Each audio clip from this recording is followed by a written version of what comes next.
ballaaran uu hogaaminayo wasiirka wasaarada horumarinta qorshaynta qaranka Somaliland mudane xasan maxamed cali gaafadhi ayaa si diiran oo aan loo kala hadhin loogu soo dhaweeyay deegaanada galbeed garadag iyo gudaha degmada garadag laamaha kala duwan ee dawladda maamulka degmada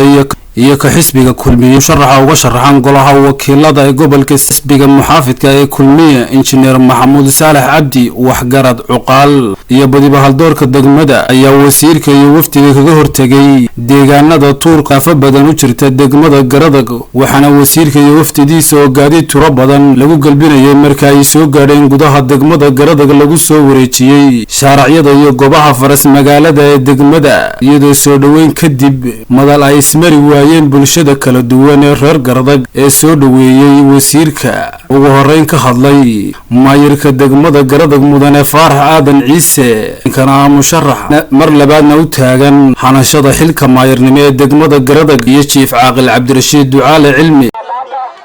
wasiirka wasaarada qorshaynta qaranka jamhuuriyadda Somaliland mudane xasan maxamed cali iyo wafdiga la socda waxaan leenahay mudane wasiir aad iyo aad baan kaaga mahadcelinaynaa booqashadaada aad nagu soo booqatay degmadii garadag waa deegaankaagii bulshadaadii iyo xisbigii kulmiye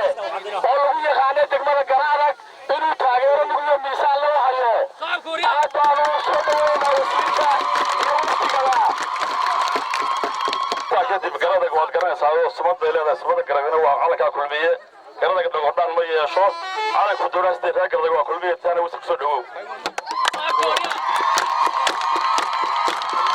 waxaan kaba maxaan furaday saalkan wasiirka wasiir waxa weeyaan dee xukuumadda daan xalaanday reer sanaag baa la hadlayaa haddaan reer sanaagnahay sanaag waxaa dadka soo gaarsiiyey xukuumadda kulmiye laamiga ayaa u sameeyey dekedaa ayaa u dhisaya bari ayaa dhisaya waxa la yidhi baa maxaa jiray waxa la yidhi baa tiray taa jira wuu dhintay xoolihiisi waa la isku qabsado iyaga ayaa dhaxlaya waxa la dadka xoolaha dhan baa soo urursaday ninkii abaallaa waa dhaxalkayga qaatay ninkaa miyay noqonaa ragga lagow wasiirka wasaarada horumarinta qorshaynta qaranka Somaliland xasan maxamed cali gaafadhi inkiisa madasha lagu soo dhaweeyay oo mahadnaqay dadweynaha kala duwan ee reer garadag soo dhaweyn ay ku qaabileen sidoo kalena sheegay ujeedka safarkiisa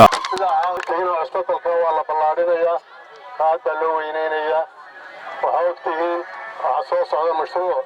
sijeedka oo mashruuc ballaadhana ayaa isaguna soo socda waxaa ogtihiin dad badan oo aan shaqaale ahaan jirin oo 30 sannadood soo taagnaa oo aan shaqaalayn inay maanta shaqaale yihiin oo weliba ay xilal hayaan oo ay idinla joogaan waa xaadir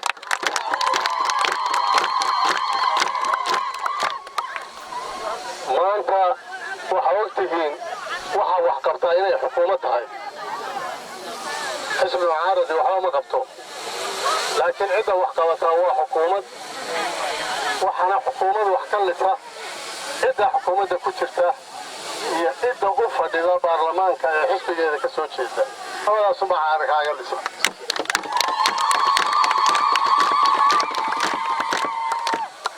قفك برلمان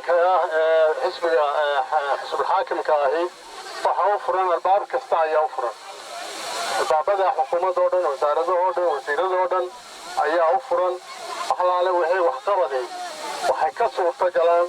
oo marka hore fuliya waa xukuumadda waxaana u gacan furan oo u gacan banaan waxa weeye wasiirada iyo maxaan ku dhahdaa dadka baarlamaanka xisbiga ugu jira ayaa wax ka keena oo wax ka dhaliya taliyadiisii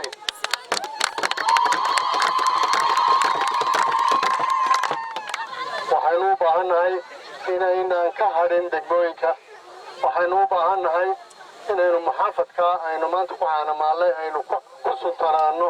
oo aynu ku soconno uma baahnin qaylo iyo wax dib inoo dhigo uma baahnin waxaanu u baahannahay wax haro inoo kaxaya waraan maxamed raan telefishinka caalamiga ee Ariel TV gudaha degmada